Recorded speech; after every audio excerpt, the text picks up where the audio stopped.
Hey guys, it's me, MiniBigJack24 here, and today I'm going to be reacting to, as I previously stated in the last video, the Cold War from OverSimplified. In case you don't know, the Cold War was an actual war, not an actual physical war, which, where people actually fought each other. I mean, there's been several wars about it, during it, about the two sides. Most famous ones are the Vietnam War and the Korean War. But before I begin, all the copyright belongs to Oversimplified and all the music rights belongs to the original owners. Anyways, let's begin. Let's begin. Let me just make sure you guys can hear it. I've decided that in order to sell more merch, I should do a face reveal wearing some of it. So are you ready? Here we go. Boom. New minimalist Cold War merch available now. Yeah, see, I was trying to get to this disclaimer part first. Well, he does say yes, that this is not him. Get the new limited edition Churchill character pin before it sells out, with more characters coming in the future. Link in the description down below. The year is 1917. Fighting rages on the eastern Alright, so let me just give you some backstory here. of the First World War. Both Germany and Russia are on the brink of collapse. Soldier, I need you to bring me this man. Alright, so let me just go back here. Back, right where it shows the territory. 17. Fighting Here. So honestly, during World War One, as many historians would tell you, that the Germans rolled their dice several times. They thought that they can knock out France. They're mainly aiming for Paris. That's why. That they tried attacking France first. They were hoping that the UK would, ignore it, but that wasn't until they invaded Belgium. That was when the UK draw line. And so Russia pretty much got pushed back by the Germans, and the German on both sides, as previous stated, in the Second World War One video that they were both doing very, very not well. Germany and Russia were not doing well. Well, so they decided to roll the dice and literally give Lenin back to start, a crisis in order for the Germans to only focus on one front. Because, they couldn't deal on two fronts. Austria-Hungary, as previous stated, we just didn't know what to do exactly, and kept on ignoring the Germans' advice. is on the Eastern Front of the First World War. Both Germany and Russia are on the brink of collapse. Soldier, I need you to bring me this man. Got it. Found him, sir. Who is that guy? No, not Len Nunn. Oh wait, that's Sean Lennon. Oh, I just figured it out. Like the drawing, like the character just didn't help me out, but like now it makes more sense when once they say that it's went on. Lenin, the Russian communist. What? Why would I need a beetle? Lenin, the Russian communist. He was exiled to Switzerland. You know what? I'll do it myself. So fun fact that Karl Marx, one of the guys who actually wrote about capitalism, communism, and not fascism, because that we're going to get to Mussolini soon in World War II, too. But this is just going to be a brief statement. Was that pretty much communism was like during the time communism was an idea that Marx had, and which was about the workers being paid as the equal bunch. Nobody's got to worry. No one's in power. Just pure peace. But unfortunately, both Lenin and Stalin, both of them, they misread about communism, and so did Mao, who we get to soon in the second video.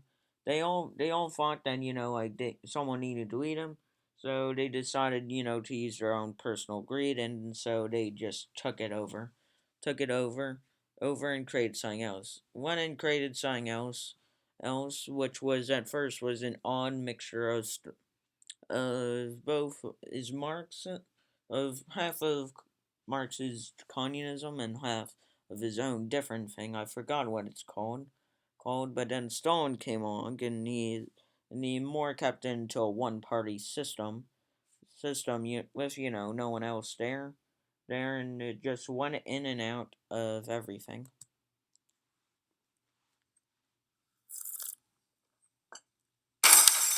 Who wants to start a revolution?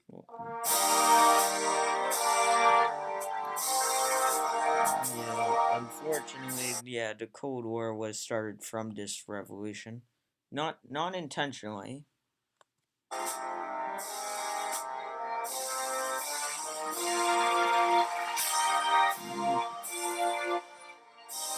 The Germans put Lenin on a train and sent him all the way back to Russia, hoping he and his mates would create an internal crisis. And in case of you guys don't know, Petrograd, which later was named, I believe Petrograd was known as if I'm not mistaken, Petrograd was once, wait, is St. Petersburg Petrograd?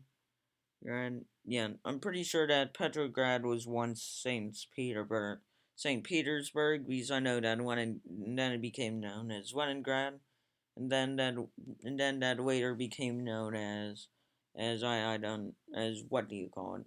It became later known as St. Petersburg once again. Internal crisis they did. The government was overthrown, and Yeah, and I do need to clarify this.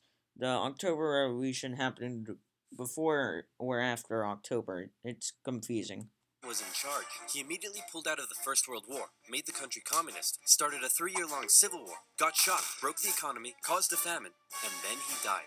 On his deathbed, he said, "Hey man, tell whoever's in charge of giving people jobs not to let that jerk Stalin become Yeah, so about this. next leader. By the way, who did I put in charge of giving?" So pretty much the person who he informed about trying to kick Stalin out of the party actually worked for Stalin. So once his once his spy gave Stalin the letter, Stalin just basically just hid it. No one figured that out. Lenin was confused about it, but this was about a couple months before he actually died. Jobs. That would be Stalin, sir. Stalin was So that's pretty much what happened. a rising force in the Communist Party. He still had some opponents, but conveniently, all of them were arrested or disappeared. Yeah, conveniently. As you know, he did send most people to gulags or that he had them shot shot before. Like he literally showed people, that he means business and he's not gonna let anyone stand in his way. So that was lucky. And so Stalin took over. He implemented his 5-year plans, which transformed the country from an agriculture based economy to an industrial one. And like Lenin before him, he reigned with terror. Anyone who dared criticize or oppose him would either be killed or left to rot in the horrendous Soviet work camps. Then a short man with a silly mustache Yeah, so this is pretty much going to sum up a tiny bit of World War II for pretty much on the Soviet front. to take over the world, punched the Russians all the way to Moscow, and then the Russians, with some help from their faithful ally, the Winter, punched them all the way back to Berlin. At this point, Yeah, so about this is that this is where the lines come in for East and West Germany. being allies, America, the UK, and the Soviet Union were good chums. They held a couple of conferences near the end. Yeah, and also, in case you guys are realizing why Stalin, in almost any picture that they show him, is having his right hand up like that, well, let's just say because as a kid he accidentally got ran over by a carrier thing, which permanently deformed his right hand, which actually saved him from actually fighting front lines in World War One. But incidentally, they told him to write, for the newspapers, so they decided to, have him write for the communist parties. The war to decide what would happen next. Hey Stalin, after all your trials and tribulation, you must be pretty happy to be standing here in Berlin. Tsar Alexander made it all the way to Paris. Very, very, very convincing, Stalin. Hey, just give me a second. Hey man, I think something's up with Stalin. I know, right? What should we do? Shall I tell him about the bomb? Yeah, tell him about the bomb. That will scare him. So, we got this crazy new big A bomb that can destroy an entire city in one go. Yes. And yeah, so in case you guys don't know, the Manhattan Project, which would be more featured in the World War II video, which was, the A bomb project, and it was known, and it was very secretive. Like the U.S. wouldn't allow spies to do it, but since there's actually some spies from there, they actually went to Stalin and they told him about it. They even helped acquire them in order for him to get the bomb. It's pretty scary, but this would show actual intelligence and on what they're actually going to do. Spies told me already. Oh, wait. I meant to act surprised. Wow, that's amazing. He already knew. How? Am I. So this is a joke that they're going to make until their sponsor time, which I'm actually going to skip for their sponsors, but for now, like this would seem very convenient now, but back then, like they didn't even have they didn't even have computers back then like they have today. Today they didn't have that much of the internet, and phones were not even something you can even watch videos on. Sure, I want to send nuclear secrets via unsecure public coffee shop Wi Fi. Am I ever? Dude, use a VPN. And. Oh, and speaking of which, just skip that. Boom. Oh, yeah. Does the A stand for atomic or ass? Then America. That is a good question, and the Soviets learned out, and it did actually stand for atomic. Well, the Soviets already knew that it stand for atomic. Like they just wanted to act surprised. Dropped their big A bomb on Japan, and World War II officially came to an end. Hooray! We won! Okay, so now it's time to establish the New World Order. Stalin, you're in charge of Eastern Europe. Now, we want you to let them all hold elections. Oh, yes, of course, elections. And these elections will be free and fair, right? Oh, yes, certainly, free and fair. Definitely free and fair. Communist. Unfortunately, I have to say this, but that's actually how it went. No matter where you looked from it, Stalin pretty much just occupied his territories.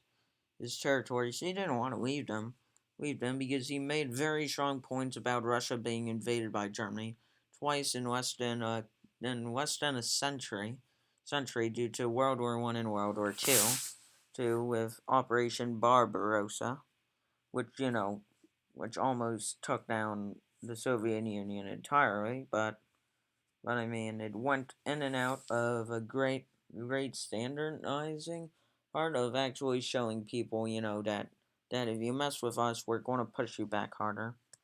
Communist. If that's not free and fair, I don't know what is. Throughout Eastern Europe, Soviet puppet governments were established as a buffer zone between the USSR and the West. Yeah, so one is this. So pretty much this is what became known as the Iron Curtain separating east, which is the communist side from west, which was the supposed capitalist side. And so you're going to see tons of stuff about financial wars. That's actually what it was. Some countries they're going to exclaim that were kicked in and out of the communist takeover. With Churchill proclaiming an Iron Curtain had descended across the continent, the relationship between the old allies was deteriorating fast. Over the next few years, the British intervened in the Greek Civil War to prevent a communist takeover. In Turkey, the Russians began demanding more control of Turkey's sea access routes, which prompted the US to send their largest battleship to Turkey for a friendly visit. After World Yeah, that is true. True. I mean, it's not friendly visit visit if you're just going to kick them out. War II, Iran was now occupied by both the Soviets and the British, with an agreement to both pull out once the war was over. The British pulled out. Stalin was like, you know what? I think I might stick around. All in favor of kicking Russia out of Iran? Unfortunately, that was true. You want to know something? You guys suck. Pressure from the UN forced the Soviets to leave, and with the establishment of NATO, the Soviets had no doubt. NATO. It's actually a very strong act. I mean, the USSR actually had a plan to actually invade NATO, which I would get to soon, but for now I'm just going to stay out of it. So NATO is pretty large. I mean it's just meant as, if you nuke one of those countries, depending if they have nukes or not, like they would nuke you back harder, harder, meaning that if you use any nukes on them, you're not gonna leave without visible scars on your country. I mean, just look at Japan. We did it twice on them, and they still remember Hiroshima and Nagasaki, and the reasons why not to get America as a country angry at them again. The West was out to encircle and destroy them, and America announced the Truman Doctrine, in which they This is the Truman Doctrine. It's apparently what he's going to say. Eventually started the Cold War, and so what Truman unknowingly did was accidentally started the Cold War. He at first, was like, we're going to contain the communism, which they're getting to now. basically said, those guys are not cool, cannot be trusted, and we will do everything we can to prevent the spread of communism around the world. Many view this moment as the official declaration of the Cold War. Yeah, so I'm just going to explain this.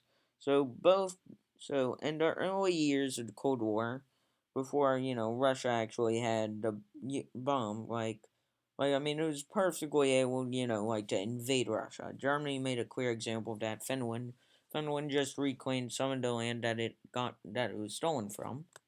In Europe, everyone was living in a post-apocalyptic void brought on by the Second World War. Cities reduced to rubble, not enough food. It was terrible. This is great. The more they suffered, the more likely it is they'll turn to communism. Well, that was actually Stalin's way on seeing it, which actually later got Mao Zedong, if I'm not mistaken, to actually mark Stalin as one of the best communist leaders and actually the most important one, which inspired him to kill twice as many as Stalin killed about 26 million people. Mao killed about 45 million. So, yeah, yeah, large numbers. Dude, you're really messed up. What's wrong with you? My father used to punish me severely. America That was true. realized what was going on and quickly made a move. Under the Marshall Plan, they sent $12 billion to Western Europe for its economic recovery. The countries of Stalin's I eastern mean, that's what actually. So, pretty much the Marshall Act, which, was pretty nice of America, to do it, but the problem with it was, like, that the Marshall Act's basically saying, that we're just lending you this money to recover, but pretty soon you're gonna, have to pay us back it, which essentially created a tiny bit of debt for the U.S., but it's one that's going to be paid off soon. bloc looked on with envy. Hey, Czechoslovakia, you want to come get some economic aid? Yeah, but I have to check with my mom first. And you don't want the mother of Russia angry at you. Which in this case they make a joke about that Stalin. I mean, to be fair, he's the guy who just pretty much took the Soviet Union and made it his own personal pet. Sorry, America. I can't come. This was a full on economic battle raging between capitalism and communism in Europe. If the Western nations developed faster and better than the East, that would be a defeat for Stalin. So he Which was mainly what the Eastern Bloc and Western Blocs were. I mean, out of everything, it just went in and out of financial troubles. It was just hard to know which system was better at the time, since both sides were just living after the destruction of majority of their stuff, cities which devastated every side by a ton. set up his own rival economic recovery plan, which he called Comic-Con, and he also Oh, I get this. That saying, like, I gotta pause this in order to show this. Welcome to Comic Con. Right this way, nerds. That is true. set up Common Form, which gave him more political control over the Eastern Bloc. But nowhere did this economic battle rage harder than in the city of Berlin. Caught over 100 miles behind Soviet lines, the city had been divided up between the Allies, and the western segments were still under Western control. East Berliners could travel freely to West Berlin, see the economic prosperity, and think, maybe this communism thing ain't so great after all. I'm gonna have fun tonight. You're home late. Oh, I get it. Oh, this picture is symbolizing that Stalin, is a mom of the family, which, Russia is known as Mother Russia, or the USSR at the time. Like, they were known for tons of stuff. Stalin, I was just out with my friends. Friends? You stink of capitalism! You're out engaging in imperialist debauchery again! I swear, Ivan, I can't keep doing this. Stalin wanted the West out, so he said, hey, guess what? I'm blockading all of your supply routes to West Berlin. What are you gonna do about it? I suppose we'll just fly the supplies in. Yeah, so one of my friend's grandfather actually did the Berlin airlift. Like, it's been a while since I seen that friend, but he did mention, about the planes flying into Berlin and actually going out.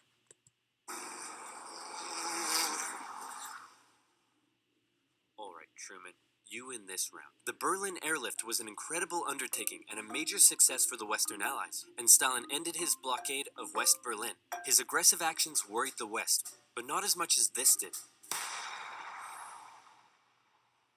The Soviet Union had developed their very own atomic bomb. The USA. Yeah, and so early as 1949. Yep, that's when they first tested it. This is where the turning point was after a finished raging Soviet forces from World War II were done, killing the Nazis.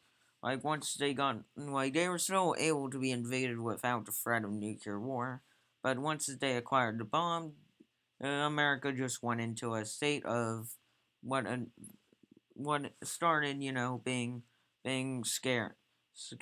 Like, they were scared, about nuclear war. I mean, who isn't scared of nuclear war? And it would destroy the planet. We have proven several times that nukes actually can destroy the planet.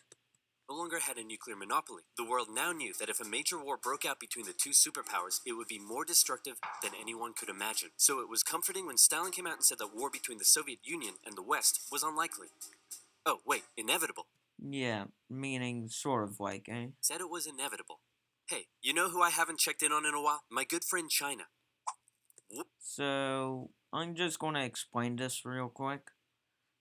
China was a mess from the start, and it went in and out of a takeover.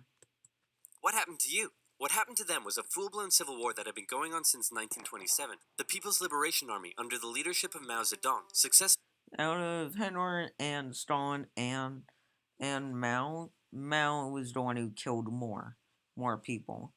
Hitler didn't even scratch the 20 million mark, let alone the 15 million mark. Stalin just passed it or by twice as many, and Mao just took in Stalin as in like a very good leadership fellow. And what you're going to hear here that there are several times where the Liberation Army could have actually ended. defeated the Republic of China, who fled to Taiwan. The now communist China and the Soviet Union signed a mutual defense treaty. This was terrible news for the West. But wait, there's more. After the Second World War, Korea was divided along the 38th parallel. In the north, the Soviets set up a communist regime. In the south, America set up an anti-communist regime. Both were led by very sweet-looking old men, but don't let that deceive you. They were both ruthless dictators, and both dreamed of reuniting Korea under their own regime. Now that he had the bomb, Stalin was feeling a little more cocky, and he finally gave Kim permission to attack. The North launched a surprise invasion of the South on June 25, 1950. With Soviet aid, the North Koreans steamrolled through, taking Seoul in just 3 days. In case you guys don't know, Seoul is actually the capital of South Korea. Placing one ruthless dictator with another. The UN were freaking out and quickly created an emergency force made up of troops from 16 countries. See, this is Canada. During this time, like, their flag was different. Just gonna point that out now. In the South. The West still held Busan and made landings at Incheon near Seoul. They pushed the North Koreans out of Seoul, replacing the ruthless dictator that had replaced the first ruthless dictator with the same ruthless dictator that had previously been replaced by the new ruthless dictator. And the West then continued all the way up the Korean peninsula. At this point, China was getting worried that the UN may just keep going. The US had sent this guy to lead the operation. After winning the Pacific theater of World War II, General Douglas MacArthur's head was big, and his balls were bigger. He reassured President Truman that there was absolutely no way at all that the Chinese would ever get involved. And this was a major issue. So, I mean, we did go all the way up to, Korea's border, but since, due to what they're going to explain now we just had the options to do some things. 500,000 Chinese troops were crossing into Korea. Nuke 'em. No. Nuke 'em. No. Ah, come on. You're fired. So many people in the U.S. were split about the idea about MacArthur being a war hungry person, or just being just a guy who's just trying like to say in order to free Korea we gotta push the Chinese back, which during the time, which was a very good reason, but you don't want to risk another bombing. Considered the nuclear option, but now that the Soviets also had the bomb, they didn't want to risk all-out global destruction. The communists pushed the West right back almost to the exact same spot they had all started from, and they ended up in a stalemate, where they remained until both sides finally agreed to work towards a peace settlement in 2018. Yeah, this is true, where they are currently still working on like a peace settlement. I mean, Kim Jong Un still a dictator of like a sort of communist and family regime. It just goes in and out of his family, while the South is just offering like to unite the people. This is sort of what we're going to get to in the next video, which would be about the Berlin Wall. No, I believe it's also in this video, but it's like on how Germany, East and West Germany are split, and that's what North and South Korea is. Like, they both want their people, to be reunited, but once again under their own regimes. Americans decided they wanted a new president who would be tough on communism, so they elected famed World War II General Eisenhower, who is really hard to draw. It's 1953. Hey Stalin, how you doing? Oh, he's dead. He had a cerebral hemorrhage and his... Under known as, that's a type of stroke that, I believe that also, I know that a stroke killed FDR, but pretty much Stalin was old for a leader. He was still in office when he was 74. Terror kinda came back to bite him in the ass, because he had imprisoned all of his best doctors, and those that were left were too terrified to treat him. The new leader, Nikita Khrushchev, called a meeting and said, "Hey guys, you know how Stalin was imprisoning and murdering us all for doing basically nothing? Yeah, he was kind of a jerk." Yeah, this was mainly due to the main reason. Is sort of everyone sort of loved Stalin's leadership, but and went in and out of a good portion. I mean, the people of the Soviet Union, they did love Stalin's work, but they just didn't appreciate being killed. But since people who weren't affected by this, they just didn't see this as a big deal, and you're going to see that Khrushchev is going to cause a lot more problems than what Stalin did during the Cold War. I'm really not sure how this is news to you. Khrushchev went on a campaign of de-Stalinization. Yeah, which I'm going to just explain this, is that he was a full-on Stalinist, meaning, like he's part of a dictatorship, but he went in more of a council, so it was so it was more like Lenin's version of communism, but a little bit more of Stalin with it. It went in and out. Statues of Stalin were taken down, Stalingrad was renamed, and Khrushchev announced that he wanted the Soviet people to be happy and would allow greater freedom in the Soviet Union. Unfortunately, that greater freedom just happened didn't be anything greater than what they're going to explain here. How did that work out? Well, an uprising in East Germany was brutally suppressed, a revolution in Hungary was brutally suppressed, and demonstrations in Poland were brutally suppressed. although he did finally allow some mild reforms. Back in the Soviet Union, he permitted more cultural expression, but then began banning stuff based on his own personal taste. Modern art looks like a child urinated on a canvas. Banned. Jazz music sounds like the feeling of needing to fart. Banned. Your poetry is really depressing. How could anyone in the Soviet Union be depressed? You're banned. Khrushchev. Also, that's the funniest thing I had to hear. Anyone in the Soviet Union who's depressed, and he's wondering how people in the Soviet Union could be depressed. Well, I mean, let's face it. I mean, some people just in a bad economical place and one that frankly doesn't give you that much freedom. Yeah, that would make you feel a tiny bit depressed. The Soviet people to be happy, but not like that, or that, or that. Young people began enjoying abhorrent Western pop culture. Son, remove that disgusting imperialist apparel at once. Shut up, Dad. You can't tell me what to do. Well, would you look at that? Turn. Yeah, many people got arrested for doing that. The note part of the Gulag that was only from Stalin and Lenin, I mean, Khrushchev actually banned the gulags, which saved more lives than you think. But he can tell me what to do. The West had initially liked the cut of Khrushchev's jib, but world events soon soured relations even more.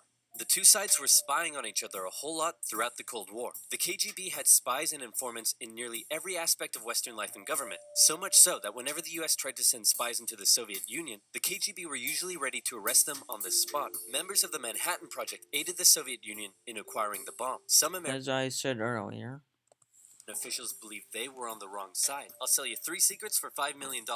Okay. Go ahead. The Allies are digging a tunnel under East Berlin to tap your communications. There's an American agent living at this address in Moscow, and sometimes, when I'm home alone, I like to put on my wife's dresses, sit in the corner, and cry for hours. he's not wrong. Those are free secrets. Two of them are important. One of them's not. Very interesting. In America, fear took hold during the Red Scare and the McCarthy trials. American values imploded as fear of communism collided with freedom of thought and expression, and communist kind of became a buzzword thrown around to describe anything people didn't like. Hollywood? Communist. Your next door neighbor's dog?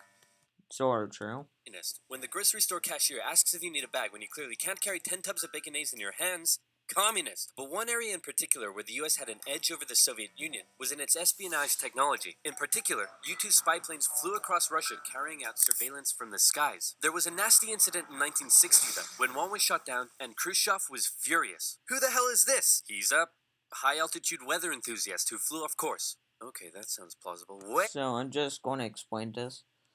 From I actually did learn this that Khrushchev didn't have that as a child and through elementary school he only had 3 years of education, meaning that he wasn't the best writer, he wasn't the best speaker, but he was actually a smart guy.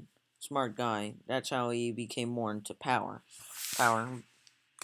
A minute? Why does he have a gun and a poison needle? Because he's a very naughty high-altitude weather enthusiast. But much to America's concern, the Soviet Union appeared to be ahead in the space race. Everyone freaked out when Russia launched the world's first satellite, and then they Yeah, actually sent a man into space. Even worse, there also appeared to be a missile gap in the Soviets' favor, and Khrushchev and so this is what happened. So at first, it's like, that they fought, that the US fought and the Soviets had more. The Soviets fought that they had more as well. But it wasn't revealed until later that it was actually the opposite way around for majority of the time. Majority of the time it was actually the opposite way around, just nobody actually truly knew how many the other side had, and that's why information on this is so foggy. was so confident that he even allowed the US to set up a technology exhibit in Moscow, attended by a certain Vice President Richard Nixon. Check this out. We have color TV. Yes, but we've been to space and can obliterate you with our massive nuclear arsenal. Check out this vegetable peeler. Tensions increased further when both sides upgraded their atomic bombs to hydrogen bombs. And So, pretty much, I'm going to explain this. Atomic bombs, are for the damage. Hydrogen bombs do damage as well, but what you see, it's pretty much like they also have, like, about here would be the damage cloud. This one would be the radiation cloud. It's more meant, to spread out the radiation. After West Germany was allowed to join NATO in 1955, Khrushchev set up the Defensive Warsaw Pact, strengthening the military ties between the Soviet Union and its satellite states. In 1960, Americans decided they wanted a new president who would be tough on communism, so they elected John F. Kennedy. The Soviet Union was advancing its technology, but it was also bleeding its coffers dry, and all of the money was going towards the military, not the people. Life under communism was still as hard as ever, and Berlin remained a thorn in the Soviet side. The contrast between the economically prosperous West and the struggling East was clearer day by day, and East Berliners were still able to freely travel to the West. Now, many of them were deciding to stay there. Millions defected to West Germany via West Berlin, causing Eastern factories to lose workers and taking a heavy toll on the economy. Soviet leaders decided this couldn't continue any longer. First, Khrushchev tried this: leave West Berlin, or else. Or else what? Or else, I'll be really mad at you. Yeah, no, we're gonna stay. Yeah, so this was one of the things that Kennedy had done. Like, he was one of our best presidents in history due to, for around modern, for more modern history on, like, the past couple of centuries. Yeah, he was one of our important presidents, but this was, like, he made only few mistakes, which did sort of later come to scare him later. West Berlin is ours, East Berlin is yours. That's just how it is. And that's actually one of his mistakes, as they're going to explain here. Pretty good about his show of American resolve. But wait a second, did you catch that? Let's replay it.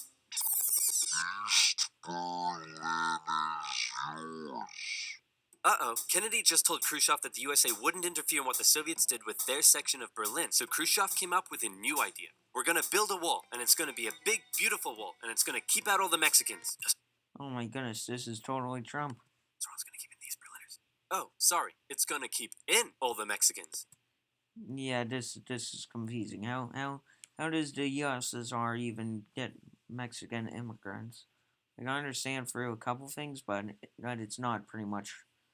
That's just referencing Trump, but by Mexicans in this case, they mean East Berliners. On August 13th, 1961, Berliners woke up to find their city divided into two, with barbed wire and guards blocking the border between East and West. Over time, a wall was constructed throughout the city. Families were torn apart. Thousands would risk their lives escaping over the wall, and hundreds would die trying. To the despair of Berliners, the West were unable to do anything about it, but the wall did put on full display the failure of the communist system. As Kennedy said, democracy is not perfect, but we have never had to put a wall up to keep our people in. I guess you should try and tell that to Trump. Yeah, I guess his wall stuff is going down.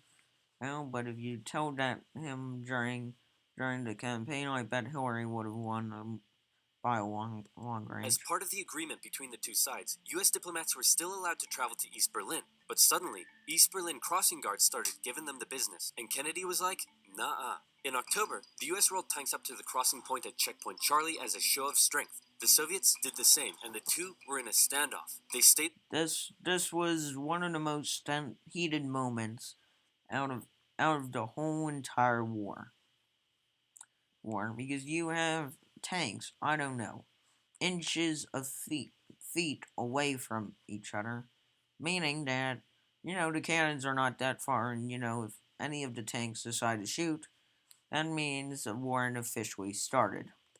That for 16 hours, and the world braced for nuclear Armageddon. Thankfully, though, Kennedy called Khrushchev directly and was like, hey man, this is getting way too hot. How about you back your tanks up by an inch and we'll do the same? Sounds good. Okay, how about you back your tanks up by another inch and we'll follow suit? Alright, hey, you. This is what kept happening.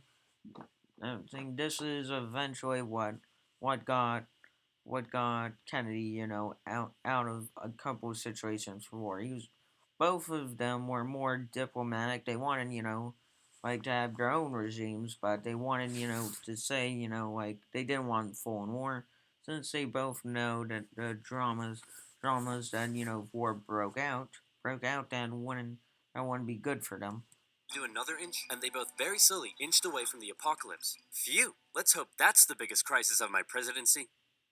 It wasn't. And that was true. Anyways, if you guys are anyways, if you guys are new, make sure to subscribe to my channel. Also, remember to leave a like down below. And also remember, all the copyright belongs to Oversimplified.